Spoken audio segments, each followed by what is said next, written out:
Christmas Bells, a bedtime story for children. Today we have a book named Christmas Bells, a bedtime story for children. I think they're so pretty. I hope you guys really enjoy it. I love it. Please give this video a like if you enjoy it, and don't forget to subscribe for more stories. Thank you, reading.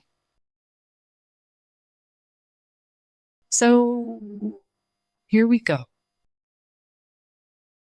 Once again, the father was transferred, this time to the sleepy town of Palais in Kerala. On arrival at Palais, we moved into a house surrounded by banana trees, beds of tapioca, roses, and chrysanthemums. Bordering them were a dozen coconut palms reaching out to the stars in the sky.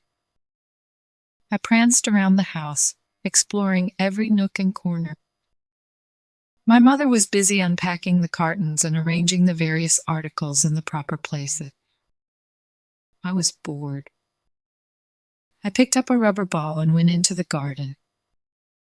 I ran around the garden chasing the ball or watching squirrels scramble up the trees or observing the humming bees. The ball, which I kept bouncing up and down, went over the parapet into the compound of the neighboring house. I saw a little boy, almost my age, rushing out and collecting the ball. He rolled his eyes, put out his tongue, and teased me. I did not like his attitude. I too rolled my eyes and stuck out my tongue at him. "Why did you throw the ball into my house?" he asked loudly. I did not throw it. "It came by itself," I replied. "Then let it come back by itself."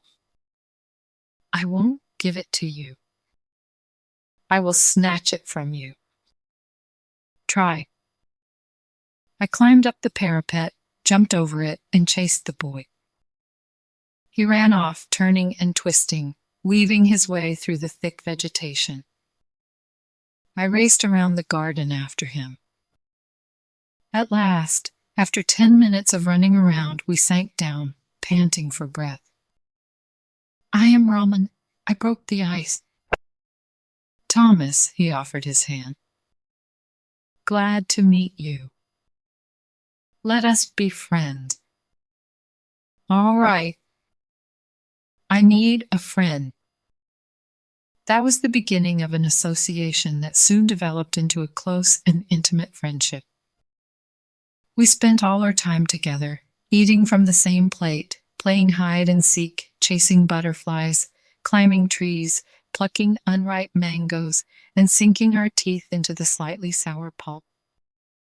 Occasionally we fought like cats and dogs, clawing and tearing at each other, only to forget our differences soon, swearing never to fight again. Nights were the hardest for us. Then we have pulled apart. We had to be carried away by force by our parents, while we raved and kicked and cried to be left to ourselves. Thomas told me all about Christmas. I listened to him, fascinated.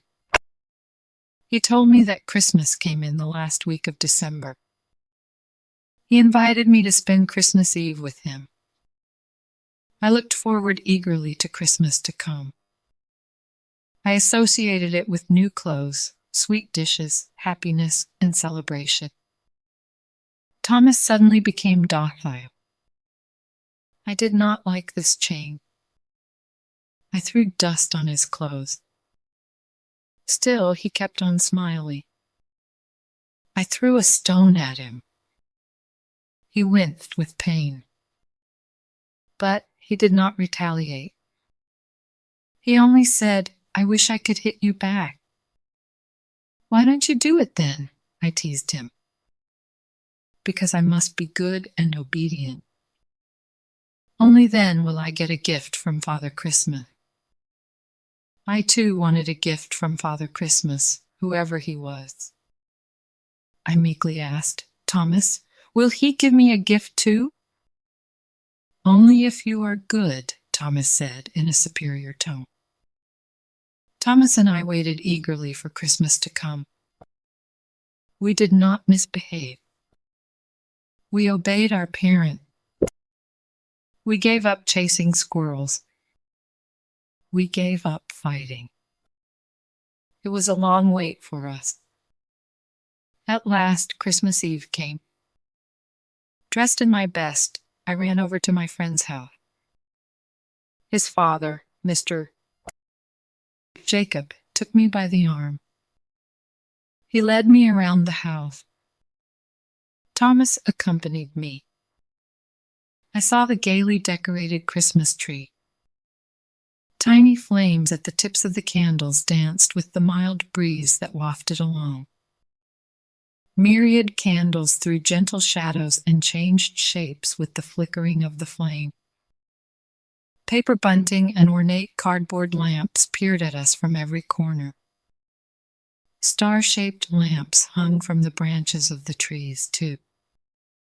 A jackfruit tree, further away from the house, stood in the hazy glow cast by a star-shaped light.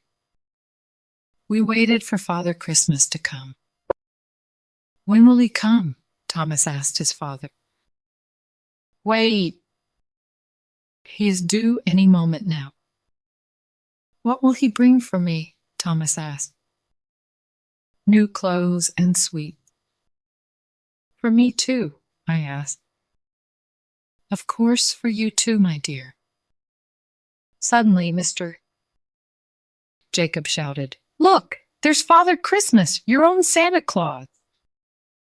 We did a double turn and stared in the direction of the jackfruit tree. What we saw was remarkable. We saw a bearded man wearing a dhoti and a full-sleeved shirt, flashing a bright smile, descending from heaven. Over his shoulder hung a heavy sack. We watched him float down. Then we ran towards him, our hearts bursting with delight. Santa Claus short story. "Merry Christmas to you, children," Santa Claus spoke in a gruff but affectionate voice. "Do you have a cold, Santa?" Thomas queried. "Yes." "You must consult our doctor. He will give you an injection, and you will feel better very soon," said Thomas. "Thank you." "Where are our gifts, Santa?" Thomas and I asked almost together. We could not conceal our curiosity any longer. Santa Claus smiled, released his hold, and allowed the sack that hung on his shoulder to slip down to the floor. He heaved a sigh of relief. "It is too heavy, boys," he muttered. "Why didn't you engage a coolie?" Thomas asked. "Well, I wanted to bring the gifts for my dear children myself." "Oh, come on, Santa. Let us have the gifts." "Wait." Santa untied the string that bound the sack. He pushed his hand into it and pulled out a big fat packet and handed it to me. "Thank you, Santa," I replied happily. "Here's your gift, Thomas." Santa took out another packet from the sack and gave it to Thomas. Thomas accepted the gift, but he seemed to have lost interest in it. He suddenly dropped the packet he had in his hand and tugged at my shirt. Puzzled, I raised my eyes. "Look, there's a mole on Santa's nose." "So what?" I asked. "Maman Amavan too has a mole on the nose." Thomas did not waste words. He bounded up to Santa Claus and shouted, "Amavan, when did you become an agent of God?" Santa laughed aloud. He took off his flowing beard. And there he was, our Maman Aman. "When did you learn to fly?" I asked. "I can't fly," Maman Amavan replied. "But you flew down from heaven," Thomas remarked. "I did." "Come, I'll show you how I did it." Maman Amavan led us to the foot of the jackfruit tree. He asked us to look closely at the branches. We saw two sturdy men sitting on one of the branches. They held in their hands a long rope that reached down to the ground. We were baffled. We looked at Ammon. He smiled. Then he said, I climbed up the tree, along with those two men. I had a rope around my waist. I put the sack full of presents on my shoulder. Then I asked them to let me down, slowly, releasing the rope so that it would appear to you as if Father Christmas were coming down from heaven. I arranged it in such a way that my arrival would be sensational. Oh, it was a grand sight. We'll never forget this evening when a doty Santa came down from heaven, bringing us gifts. Thomas and I shouted happily and moved back to the house, trailing behind Mom and Ammon. The end. Good job, friends. Thank you so much for reading with me. Bye, I'll see you next time.